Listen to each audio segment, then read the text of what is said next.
حضرت امام حسین عالی مقام رضی اللہ تعالیٰ عنہ کی شہادت مبارکہ سے جو ہمیں اسباق ملتے ہیں اس میں سے ایک سبق آپ کی خدمت میں عرض کر دیں۔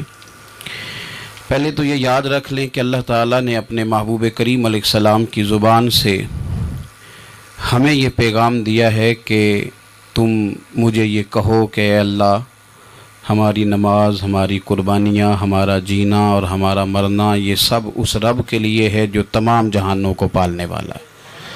قل ان صلاتی و نسکی و محیای و مماتی للہ رب العالمین۔ آپ فرما دیجئے بے شک میری نماز، میری قربانیاں، میرا دنیا میں رہنا، پردہ کرنا سب اس رب کے لیے جو تمام جہانوں کا پالنے والا ہے۔ سب سے پہلے تو اپنی زندگی کے اندر 24 گھنٹوں میں سے اچھے طریقے سے سوچ کر، سمجھ کر، فکر کر غور کریں کہ ہمارے پاس 24 گھنٹوں میں سے کتنا وقت ہے جو ہم نے صرف اس لیے صرف کیا ہے کہ ہمارا دین کچھ تھوڑا سا آگے بڑھ جائے اور دین کے لیے ہم کچھ اپنے آپ کو پیش کر سکیں۔ اپنے وقت کا تعین کریں، اس کے بعد پھر اپنا جتنا مال اللہ نے دیا ہے اس مال میں سے آپ دیکھیں کہ ہم کیا اس میں سے اتنا کچھ نکال رہے ہیں جو تھوڑا بہت ہمارے مذہب کے لیے، دین کے مشن کے لیے کام آ جائے۔ کچھ نہ کچھ آپ باعث بنے دین پھیلانے کا۔ رسول کریم صلی اللہ علیہ وسلم نے اس ڈیوٹی کو اس رنگ میں بیان کیا ہے۔ حضور نے فرمایا کہ بلغوا عنی ولو آیا، ایک آیت تم تک پہنچ گئی ہے، اب میں تمہاری ڈیوٹی لگا رہا ہوں کہ تم نے اس آیت کو آگے پہنچانا ہے۔ صحابہ اگر ابلاغ دین نہ کرتے، تبلیغ نہ کرتے، اپنے پاس چیزیں رکھتے تو ہم تک دین پہنچتا نہ۔ انہوں نے بڑی ذمہ داری کے ساتھ، روایت حدیث کا معاملہ ہو یا حفظ دین کا، بڑی ذمہ داری کے ساتھ پھر ہمارے محدثین نے محنت کی اور کتابیں جمع کر کے ترتیب دے کے ہم تک پہنچائیں۔ ہماری یہ ذمہ داری ہے کہ ہم خیر کی بات آگے پہنچائیں، خیر کی بات۔ ہمیں بڑی مثالیں آتی ہیں، بڑی ساری چیزیں ہمارے پاس ہوتی ہیں، بڑا کچھ ہم کہہ سکتے ہیں، بڑی ہمیں کہانیاں یاد ہوتی ہیں، تو یہ تو ہمیں الجھا دے گا یہ سارا معاملہ۔ کیا یہ اچھا ہو کہ ہم جمعے والے دن اپنے خطیب صاحب سے جو حدیث سنتے ہیں اسے اچھے طریقے سے ذہن میں بٹھائیں اور پھر پورا ہفتہ گھر کے اندر، بازار کے اندر، گلی کے اندر، دوستوں میں، بچوں میں جب بھی بیٹھیں تو اپنی بات مدینے والے رسول کی بات سے شروع کریں، اور آپ کو ذائقہ اتنا ملے گا کہ کسی نے حضرت ابو ہریرہ رضی اللہ تعالیٰ عنہ سے پوچھا تھا کہ آپ کو کیا شہد لگا ہوا ہے کہ ہر وقت لوگ آپ کے گرد بیٹھے رہتے ہیں، ہر وقت مجمع ہی رہتا ہے؟ کچھ لوگ ہوتے ہیں نا جی، وہ بیٹھ جائیں تو محفل ہو جاتی ہے، چلنے لگیں تو جلوس ہو جاتا ہے۔ کچھ لوگ ہوتے ہیں، تو کہا حضرت آپ کون سا شہد ہے؟ تو حضرت ابو ہریرہ فرمانے لگے شہد میاں کوئی بھی نہیں، میں نہ کسی کو اپنی بتاتا ہوں، نہ باپ دادا کی بتاتا ہوں، نہ برادری قبیلے کی بتاتا ہوں، میں تو جس کو بھی بتاتا ہوں محمد عربی کی بات ہی بتاتا ہوں۔ تو بس یہ آپ سمجھ لیں کہ میری بات بن گئی ہے تیری بات کرتے کرتے۔ تو ایک یہ بات آپ نے ذہن میں رکھنی۔ دوسرا پیغام میرا آپ کے لیے یہ ہے آج کی اس خوبصورت بزم میں کہ دین اور دیندار لوگ ایک نیکی کریں کہ وہ لوگوں کے دلوں میں اگر دین کی محبت نہیں بھر سکتے تو کم از کم نفرت تو نہ بھریں۔ اب تو یقین کریں کہ تکلیف روز بروز بڑھتی چلی جا رہی ہے۔ یوں لگتا ہے کہ دین دنیا میں صرف بحث کرنے کے لیے آیا ہے، لڑائیاں ہی لڑائیاں ہیں، مناظرے ہی مناظرے، بحث ہی بحث۔ کیا شکل دکھا رہے ہیں ہم لوگوں کو مذہب کی کہ اس میں صرف بحث ہے، لڑائی ہے۔ نبی پاک صلی اللہ تعالی علیہ وسلم کم ناراض ہوتے تھے، لیکن مسلم شریف میں حدیث ہے، کچھ لوگوں نے شکایت لگائی کہ یا رسول اللہ صلی اللہ علیہ وسلم ہماری مسجد کا امام لمبی نماز پڑھاتا ہے، کوئی اتنا قابل تعزیر جرم تو نہیں تھا، نماز لمبی پڑھاتا ہے۔ تو مسلم شریف میں ہے کہ اللہ کے محبوب صلی اللہ تعالی علیہ وسلم غضبناک ہوئے، اور لفظ کیا ہے؟ حضور فرمانے لگے میں لوگوں کو دین کے قریب کرتا ہوں، تو دور کرتا ہے۔ فرمایا خود پڑھنی ہو تو جتنی مرضی لمبی پڑھنا، لیکن لوگوں کو مختصر نماز پڑھا تاکہ وہ دین کے قریب آئیں۔ حضور مفتی اعظم عالم اسلام شہزادہ اعلیٰ حضرت شیخ مصطفیٰ رضا خان صاحب رحمۃ اللہ علیہ، ہمارے دادا مرشد، آپ کے خلاف کچھ لوگوں نے کتاب لکھی اور بریلی شریف کے عرس میں وہ کتاب بانٹی گئی۔ 24 صفر کو علماء کی وہاں میٹنگ ہوتی ہے اور ہزاروں علماء اس میں راسخ العلم لوگ وہاں موجود ہوتے ہیں، راسخ العقیدہ۔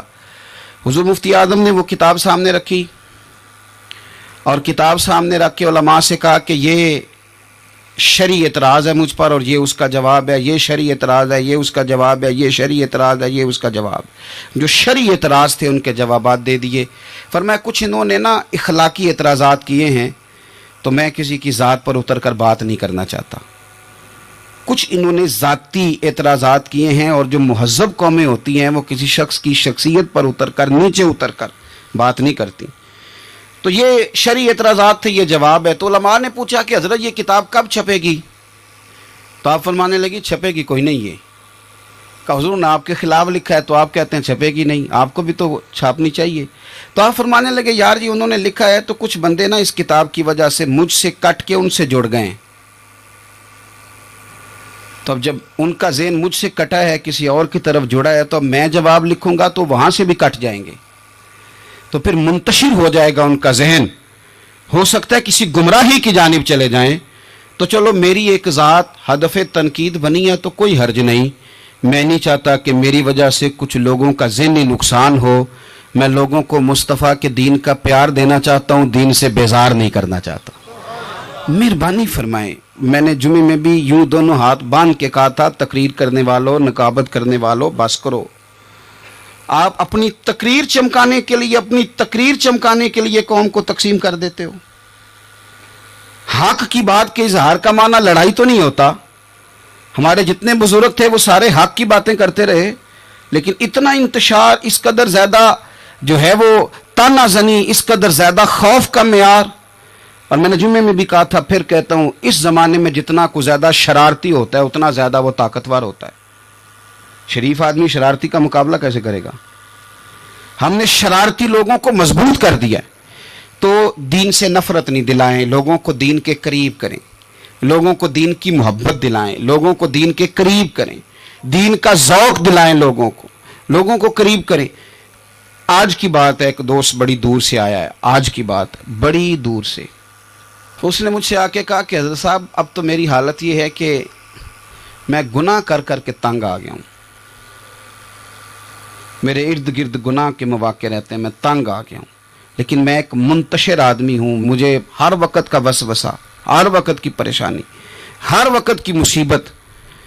وہ کہتا ہے میں جس عالم کے، درویش کے، صوفی کے، مولوی کے قریب جانے لگتا ہوں اس کے خلاف مجھے کوئی نہ کچھ مل جاتی ہے۔ تو دین سچا ہے، کھرا ہے، تو کیا ایسا نہیں ہو سکتا کہ دین پہ عمل کرنے والا بھی کوئی کھرا مل جائے؟ میں جدھر جاتا ہوں مجھے کوئی نہ کوئی اس بندے کے خلاف کہانی مل جاتی ہے۔ تو یاد رکھیں، جب لوگ دینداروں سے نفرت کرتے ہیں تو پھر دین سے نفرت کرنے لگتے ہیں۔ یہ ہم نے تباہی کر دی ہے، ہم نے ظلم کی انتہا کر دی۔ مہربانی فرمائیں، یہ بڑا صاف ستھرا دین ہے، یہ بڑا پارسا دین ہے، یہ بڑا کھرا دین ہے۔ اور یہ جو آپ کو لوگ بتاتے ہیں نا سارے غلط ہو گئے، ایک میں صرف ٹھیک بچا ہوں، تو انہیں بتاؤ تمہاری بات مانے کہ مدینے والے رسول کی بات مانے؟ نبی پاک صلی اللہ علیہ وسلم نے فرمایا میری امت کبھی گمراہی پر جمع نہیں ہوگی، یہ نہیں ہو سکتا کہ ساری گمراہ ہو جائے۔ تو اس لیے انتشار کا مزاج چھوڑیں اور لوگوں کو میٹھا، ٹھنڈا، پیارا، خوبصورت دین لوگوں تک پہنچائیں، میٹھی بات کریں اور اچھے طریقے سے لوگوں تک پیغام حق پہنچائیں۔ لوگ کہتے ہیں جی میں بات سچی کرتا ہوں اس لیے تلخ رہتا ہوں۔ نبی پاک سے زیادہ سچی بات تو کوئی بھی نہیں کرتا تھا، حضور بات بھی سچی کرتے تھے اور لہجہ بھی شہد سے زیادہ میٹھا ہوتا تھا۔ تو یہ کون سی کہانی سنا رہے ہو؟ نہیں کہ میں کڑوا اس لیے ہوں کہ میں سچ بولتا ہوں، سچ کڑوا نہیں ہوتا، سچ تو شاندار ہوتا ہے، سچ تو سونا ہوتا ہے، سچ کا تو چہرہ نکھرا ہوا ہوتا ہے، سچ کہاں کڑوا ہوتا ہے؟ کڑوا کسیلا تو ہے، اس لیے تو نے ساری تباہی اتار دی۔ تیسری بات، آج کی اس گفتگو میں تیسرا پیغام امام علی مقام کی شہادت کے لحاظ سے یہ سنیں کہ ضروری نہیں کہ جو بات آپ کر رہے ہوں سارے لوگ اس سے ایگری بھی کریں، یہ بھی ضروری، تو سب کو منوانے کا مزاج بھی چھوڑ دیں، یہ بھی امام حسین کا پیغام ہے۔ اس وقت تو ڈھیر سارے لوگ یزید کی طرف چلے گئے تھے، اور امام علی مقام میدان میں نکلے اور معمولی آدمی نہیں، نواس رسول، جگر گوش ہے بطول. یہ جو کربلا کی ریت پہ خون بہا ہے، یہ آپ کو پتہ ہے خون کس کا ہے؟ یہ رسول کریم کا خون ہے، یہ نبی کریم کا خون بہا ہے. اللہ کرے آپ کو سمجھ آئے. نبی پاک کا خون بہ گیا، لیکن 4.5 سال حکومت پھر بھی یزید کر گیا. آپ کو کس بات کی جلدی ہے کہ سارے لوگ مان جائیں اور سارے ہمارے پیچھے لگ جائیں اور سارے جو میں کہہ رہا ہوں اس کے پیچھے لگ جائیں؟ یہ آپ کو جلدی کیوں ہے؟ مجھے جلدی کیوں ہے؟ بھئی وہ 4.5 سال پھر بھی نکال گیا. حضرت یوسف علیہ السلام پر جناب زلیخا نے الزام لگایا تھا. حضرت یوسف سچے تھے، پر پورے مصر میں اس نے بات بھی پھیلا دی. 12 سال جیل میں بھی رہے تھے تو سچے نا، لیکن اس سچ کو نکھرتے 12 سال لگ گئے. لیکن رب کریم نے فرمایا یوسف سچے ہو، پر 12 سال پھر بھی جیل میں رہنا پڑے گا. سچے بھی ہو، کھرے بھی ہو، پر 12 سال جیل میں رہے. پر عرش کے مالک نے فرمایا پہلے آپ مصر کے قیدی تھے، اب آپ کا سچ نکھر گیا ہے تو مصر کا حکمران بنا دیا جائے گا. چوتھی بات یہ سنیں اور اچھے طریقے سے. ہمارے ہاں نا ہماری محفل رہ گئی ہے، تنہائی ختم ہو گئی ہے. تھوڑا تنہائی میں رہنا بھی شروع کریں. تنہائی میں کس طرح رہنا ہے؟ مصلی کے ساتھ، عبادت کے ساتھ، درد کے ساتھ، سوز کے ساتھ، یعنی ذوق کے ساتھ. کوئی نعت چلا لیں آپ، اور آپ ہوں، کلام ہو اور مدینے والے رسول کی یاد ہو. بے آباد نہ رکھیں، اپنے دل کو آباد رکھیں. یہ تھوڑی بہت مل کے عبادت ہے تو کر لیں، ورنہ اکیلے بھی ہم پلاننگ ہی کرتے رہتے ہیں، دوستوں میں بھی سازشی کرتے رہتے ہیں. دفع کریں، سیاستیں ہوتی رہتی ہیں، یہ کب جان چھوڑتی ہیں. لیکن کچھ نہ کچھ وقت مصلی کو ضرور دیں. 9-10 محرم کی درمیانی رات عمر بن سعد امام علی مقام کے خیمے میں آیا اور آ کے کہنے لگا حسین باتیں 2 ہی ہیں. اب یزید اور عبید اللہ ابن زیاد اور دیگر کوئی اور بات سننے کو تیار نہیں ہوتے. 2 ہی باتیں ہیں، یا آپ کو بیعت کرنی ہے یا جنگ کرنی ہے. تو امام علی مقام فرمانے لگے کہ مجھے 1 رات کی مہلت دے دو. 1 رات کی مہلت، سویرے بتاؤں گا کیا کرنا ہے. 9-10 کی درمیانی رات عمر بن سعد نے کہا ٹھیک ہے میں سویرے آ جاؤں گا.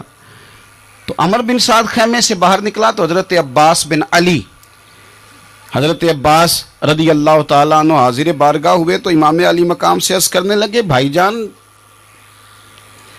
مجھے پتہ ہے سویرے آپ نے کیا فیصلہ کرنا ہے، اور آپ کو بھی پتہ ہے سویرے کیا فیصلہ کرنا ہے. تو یہ بد باطن قسم کے لوگ ہیں، یہ سوچیں گے پتہ نہیں حسین کمزور پڑ گیا.